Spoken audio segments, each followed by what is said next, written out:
Questa prima tappa del Giro di Sicilia si è conclusa qui alla Torre Carlo V di Porto Empedocle, più di 180 equipaggi, un'occasione per promuovere il territorio empedoclino e le bellezze proprie di Porto Empedocle.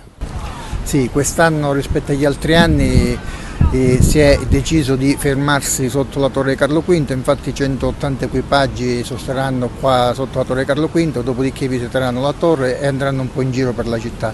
Questa dà la possibilità di vedere che Porto Empedocle è una città turistica accogliente e quindi non hanno fatto semplicemente un tratto di Porto Empedocle per attraversarla. Quest'anno la manifestazione ci dà anche la possibilità di coinvolgere la città per cercare di rimetterla in moto rispetto a 2 anni di pandemia che ha bloccato quasi tutto. Quindi siamo particolarmente contenti, speriamo che di queste manifestazioni ce ne siano diverse nei prossimi giorni, nei prossimi mesi, in modo tale da riacquistare noi innanzitutto quella libertà che in questi anni abbiamo perso.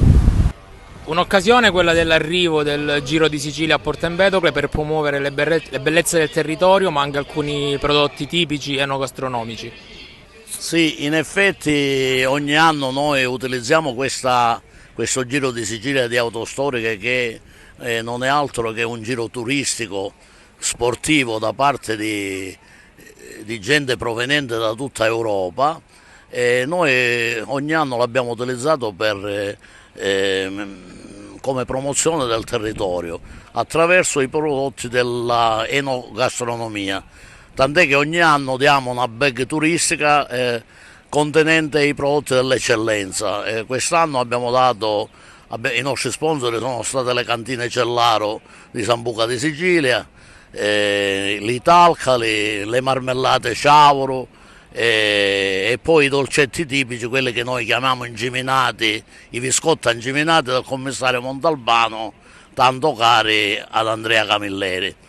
E poi nel bag turistico diamo anche, mettiamo i dépliant del nostro territorio, soprattutto di Porto Empedocle, della Valle dei Tempi, della Scala dei Turchi. Questo è un modo per far conoscere ancora di più il nostro territorio a tutta questa gente che viene da fuori.